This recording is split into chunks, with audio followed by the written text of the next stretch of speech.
Donc Montaigne simplifie l'histoire pour l'adapter à sa thèse. Dans le passage du Duhaillant, il est dit que Clovis avait promis à chacun un corselet d'or et ne leur envoya que des corselets de cuivre ou d'airain un peu dorés. Ces gens se plaignant, il la fit prendre pour donner exemple à tous les autres de ne trahir leur prince. Ce personnage est appelé Canacar chez Duhaillant.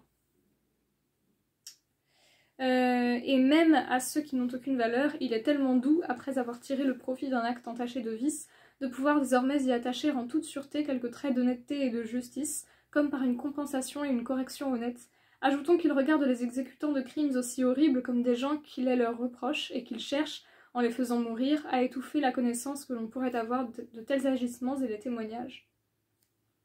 Disons maintenant que si par hasard on vous récompense pour un acte de ce genre afin de ne pas frustrer l'État en difficulté de ce remède extrême et désespéré, celui qui vous en charge ne manque pas de vous tenir, s'il ne l'est pas lui-même, pour un homme maudit et exécrable, et il vous estime plus traître que celui contre qui vous l'êtes, car il touche la méchanceté de votre cœur par vos mains mêmes, sans que vous puissiez la nier, sans que vous puissiez faire d'objection.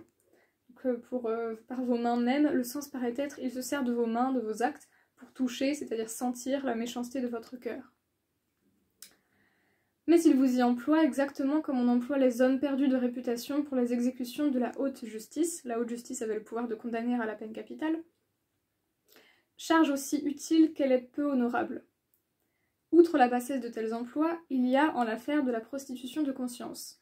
La fille de Séjan était le ministre de Tibère et avait pris un grand ascendant sur lui. Tibère, inquiet, demanda au Sénat de l'arrêter. Séjan, conduite en prison, y fut étranglé. Ses enfants furent condamnés à mort. Sa fille, Séjana, n'avait que 5 ans. Tacite Annales 5-9. Donc la fille de Séjan, ne pouvant être punie de mort dans une certaine forme de jugement, à Rome, parce qu'elle était vierge, fut, pour donner aux lois possibilité de s'appliquer, violée par le bourreau avant d'être étranglée par lui. Ce n'est pas seulement la main de cet homme qui est esclave de l'intérêt public, mais aussi son âme. Quand Mourad Ier, Encalcondyle, Histoire de la décadence de l'Empire grec, indice Mourad Ier ou Amurath Ier, régna de 1560 à 1389, il remporta sur les Serbes, bosniaques et albanais coalisés la victoire de Kosovo, mais fut tué sur le champ de bataille. Donc Mourad Ier, pour rendre plus sévère la punition contre ses sujets qui avaient donné leur aide à la rébellion parricide de son fils contre lui, ordonna que leurs plus proches parents prêteraient la main à cette exécution. Je trouve très honorable de la part de certains d'avoir choisi plutôt d'être considérés injustement comme coupables du parricide tenté par un autre que de servir la justice par leur propre parricide. Parricide est pris dans un sens large, ici un meurtre des proches parents pour faire parallélisme. Et lorsque, dans le cas de quelques bicoques cambriolés de mon temps, j'ai vu des coquins, pour avoir la vie sauve, accepter de pendre leurs amis et complices, j'ai estimé qu'ils étaient d'une pire condition que les pendus. On dit que Witold, prince des Lituaniens, Witold ou Vytautas, grand-duc de Lituanie, mort en 1430, fit autrefois la loi qui voulait que les criminels eussent à exécuter eux-mêmes de leurs mains la sentence capitale prononcée contre eux, car il trouvait d'étrange qu'un tiers, innocent de la faute, fût employé à un homicide et chargé de le commettre.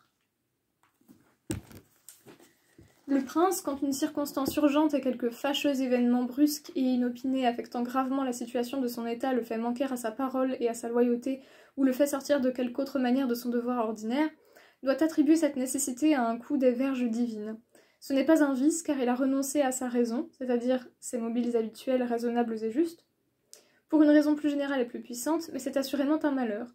En sorte qu'à quelqu'un qui me demandait « Quel remède ?», je répondis « Aucun remède ». Si le prince fut véritablement contraint entre ces deux extrêmes, seguideat nequaeratur latebra periurio, mais qu'il se garde bien de chercher des prétextes à son parjure, il fallait le faire. Donc ça c'était une citation de Cicéron, De Officiis 3.29. Mais s'il le fit sans regret, s'il ne lui fut pas douloureux de le faire, c'est signe que sa conscience est mal en point. Fin de la citation. Quand bien même il se trouverait quelque prince d'une conscience si délicate qu'il lui semblât qu'aucune guérison ne vaut la peine qu'on emploie un remède aussi pénible, je ne l'en estimerais pas moins. Il ne pourrait pas se perdre d'une manière plus excusable et plus convenable. Montaigne critique dans ce passage, comme dans l'essai 17 du livre 2, les théories de Machiavel qui a écrit par exemple « Quiconque veut en tout et partout se conduire en homme de bien est destiné à périr parmi tant de méchants. » Montaigne estimerait cet homme de bien. On voit dans les lignes suivantes que, mettant la parole et l'honneur avant son salut et même le salut de son peuple, le prince ou le sage de Montaigne n'est pas fait pour l'action politique. Montaigne admet cependant que le prince manque exceptionnellement à l'honneur. Nous ne pouvons pas tout. De toute manière, il nous faut souvent, comme à la dernière ancre, c'est l'encre de la dernière chance, remettre la protection de notre vaisseau à l'entière conduite du ciel. Pour quelle plus juste cause le prince se réserve-t-il? Qu'est-ce qu'il lui est moins possible de faire que ce qu'il ne peut faire qu'aux dépens de sa parole, sa foi, dit le texte, c'est-à-dire la parole qu'il a donnée, et de son honneur, choses qui peut-être doivent être pour lui plus précieuses que son propre salut et même que le salut de son peuple. Quand, les bras croisés, il appellera simplement Dieu à son aide, n'aura-t-il pas à espérer que la bonté divine n'est pas de nature à refuser une faveur de sa main extraordinaire à une main pure et juste? Ces manquements à la parole et à l'honneur, le paragraphe précédent, allongé postérieur à 1598, allongé postérieur à 1588, avait un peu coupé la suite des idées.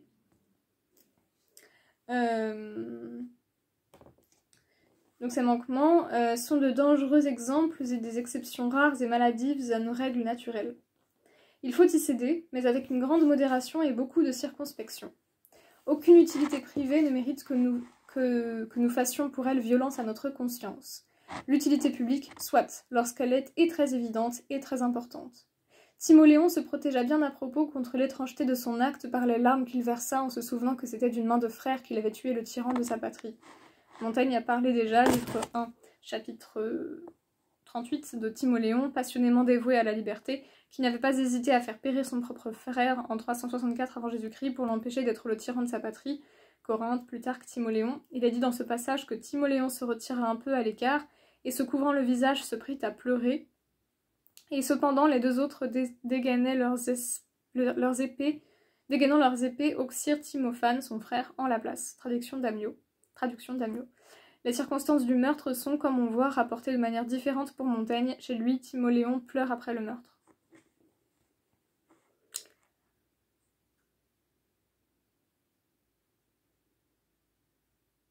Voilà. Et ce qui blessa justement sa conscience, c'est qu'il eût été nécessaire d'acheter l'utilité publique à un aussi haut prix que celui de l'honnêteté de sa conduite. Le Sénat lui-même, délivré de la servitude par son intervention, n'osa pas franchement prendre une décision sur un acte aussi grave et qui se présentait sous deux aspects aussi importants et aussi opposés. Mais les Syracusains, ayant bien opportunément à l'heure même envoyé demander aux Corinthiens leur protection et un chef digne de rétablir leur ville dans sa dignité première et de nettoyer la Sicile de plusieurs tyrannos qui l'opprimaient, les sénateurs y déléguèrent Timoléon avec cette excuse et cette déclaration bien nouvelle. Le texte traduit par Amyot de Diodore de Sicile explique le sens de cette nouvelle défaite. Les sénateurs lui proposèrent de bien étranges et bien nouvelles conditions. Selon qu'il se comporterait bien ou mal dans sa charge, leur arrêt prendrait parti en faveur du libérateur de son pays ou contre le meurtrier de son frère. Cette décision bizarre tire pourtant quelque excuse du danger que présentait l'exemple et l'importance d'un fait aussi complexe. Et ils firent bien de se dispenser de rendre un jugement ou de le fonder ailleurs et sur de tierces considérations. Disons maintenant que la conduite de Timoléon durant ce voyage rendit bientôt sa cause plus claire, tant il se comporta dignement et vertueusement de toutes les façons. Et la réussite qui l'accompagna lors des difficultés qu'il eut à vaincre dans cette noble tâche sembla lui être envoyée par les dieux conspirant à sa justification et la favorisant. La fin visée par Timoléon est excusable, si quelque fin pouvait l'être. Il faut entendre apparemment si quelque fin utile peut justifier des moyens déloyaux et criminels. Mais l'utilité consistant à augmenter le revenu de l'État qui servit de prétexte au Sénat romain pour cette malhonnête décision que je m'en vais raconter n'est pas assez importante pour garantir du blâme une injustice comme celle qu'ils commirent. Certaines cités s'étaient rachetées à prix d'argent et avaient été remises en liberté par les mains de L. Sylla avec l'ordre et la permission du Sénat. Cicéron de Officiis 3, 22. La chose étant soumise à un nouveau jugement, le Sénat les condamna à être taillables comme auparavant et décida que l'argent qu'elles avaient employé pour se racheter, c'est-à-dire pour devenir exemptes d'impôts, franches d'impôts, tailles et autres, comme on dira au Moyen-Âge, CF l'expression ville franche, demeurait perdu pour elles. La guerre civile produit souvent ces vilains exemples d'action, à savoir que nous punissons les particuliers parce qu'ils nous ont cru quand nous étions d'un autre parti. Et un même magistrat fait supporter la peine de son changement d'appréciation à qui n'en peut. Mais c'est le maître qui fouette son élève pour cause de docilité et le guide son aveugle. Horrible image de justice. Il y a dans la philosophie des règles et fausses et bien molles. Des voleurs vous ont capturé, ils vous ont remis en liberté après avoir tiré de vous le serment du paiement d'une certaine somme. On a tort de dire qu'un homme de bien sera quitte de sa parole lorsqu'il ne sera plus dans leurs mains. Il n'en est rien. Ce que la crainte m'a fait vouloir une fois, je suis tenue de le vouloir encore quand je suis sans crainte. Et quand elle n'aurait forcé que ma langue sans la volonté, je suis encore tenue de payer jusqu'au dernier sou ce qu'a promis ma parole. L'expression imagée du texte est « je suis tenue de faire la maille, pièce de monnaie, bonne de ma parole ». En ce qui me concerne, quand parfois ma parole a inconsidérément devancé ma pensée, par scrupule j'ai, pour ce motif, renoncé à la désavouer. Si nous faisions autrement, de degré en degré nous en viendrions à annuler tous les droits qu'un tiers reçoit de nos promesses et de nos serments. Quasi vero forti viro vis possit adiberi, comme si l'on pouvait faire violence à un homme courageux. Cicéron de Officiis 3.30. L'intérêt privé n'a le droit de nous excuser de manquer à notre promesse que dans un cas. C'est si nous avons promis une chose méchante et inique en elle-même, car les droits de la vertu doivent prévaloir sur les droits de notre obligation. J'ai autrefois placé Épaminondas au premier rang des hommes éminents, et je ne m'en dédis pas. Dans l'essai 36 du livre 2 vers la fin, Montaigne s'était servi comme ici de Plutarque de l'esprit familier de Socrate. Jusqu'où n'élevait-il pas le souci de son devoir personnel, lui qui ne tua jamais un homme qu'il avait vaincu, qui, même quand était en jeu ce bien inestimable de la liberté à rendre à son pays, se faisait scrupule de tuer un tyran ou ses complices sans les formes normales de la justice, et qui considérait comme un méchant homme, si bon citoyen qu'il fût par ailleurs, celui qui, au milieu des ennemis et dans la bataille, n'épargnait pas son ami et son hôte. Chez les Grecs et les Romains, une personne qui avait reçu ou donné l'hospitalité à une autre devenait vis-à-vis de celle-ci inviolable et sacrée. Voilà une âme richement composée. Il alliait aux plus rudes et plus violentes actions humaines la bonté et l'humanité, et même l'humanité la plus délicate qui se trouve dans l'école de la philosophie. Ce cœur si grand, si enflé de courage et si obstiné contre la douleur, la mort, la pauvreté, était-ce la nature ou l'art qui l'avait attendri jusqu'à ce point d'extrême douceur et bonté de caractère? Alors l'art ici, c'est tout ce qui vient après la nature, l'éducation, la formation, la méditation personnelle même. Horrible de fer et de sang, il est en train de briser et de rompre une nation invincible, cette nation invincible est celle des Lacédémoniens, contre tout autre que lui seul, et au milieu d'une telle mêlée, il se détourne quand il rencontre son hôte et son ami. Vraiment celui-là commandait, à proprement parler, à la guerre. Il lui faisait sentir le mort de la bienveillance au moment de sa plus forte ardeur, tout enflammée qu'elle était et écumante de fureur et de meurtre. Il est déjà extraordinaire de pouvoir mêler à de telles actions quelque forme de justice, mais il n'appartenait qu'à la force d'Épaminondas de pouvoir y mêler la douceur et la facilité du caractère le plus doux et la pure innocence. L'innocence au sens premier, c'est-à-dire la qualité qui consiste à ne pas nuire à autrui, en somme la vertu, l'humanité. Et tandis que l'un dit au Mamertin que les conventions n'avaient pas cours face aux hommes armés, qu'un second répond au tribun de la plèbe que le temps de la justice et le temps de la guerre étaient deux, qu'un troisième réplique que le bruit des armes l'empêchait d'entendre la voix des lois, celui-ci n'était pas même empêché d'entendre la voix de la civilité et de la pure courtoisie.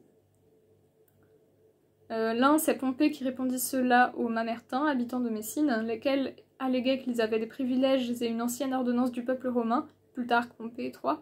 Un second est César, Plutarque, César 11. Un troisième est Marius, Plutarque, Marius 10. N'avait-il pas emprunté à ses ennemis lacédémoniens l'usage de faire un sacrifice aux muses quand ils allaient à la guerre pour qu'elles affaiblissent par leur douceur et leur gaieté cette furie et cette dureté martiale? Plutarque dit notable des Lacédémoniens. Ne craignons pas, après un si grand précepteur, d'estimer qu'il y a quelque chose d'illicite contre les ennemis eux-mêmes, que l'intérêt commun ne doit pas tout exiger de tous contre l'intérêt privé. Manente memoria etiam indicidio publicorum foederum prevati iuris. Petite livre, Histoire romaine 25-18. Le souvenir du droit privé subsistant même au milieu des dissensions publiques.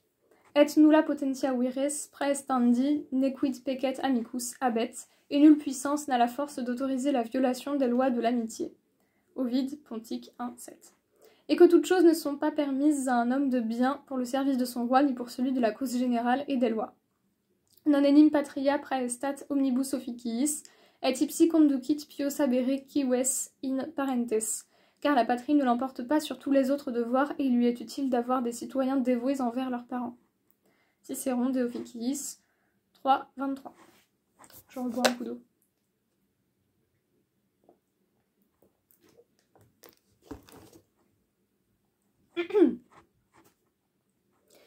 C'est là une leçon qui convient à notre temps. Nous n'avons que faire de durcir nos cœurs avec ces lames de fer. C'est assez que nos épaules le soient, c'est assez que nous trempions nos plumes dans l'encre sans que nous les trempions dans du sang.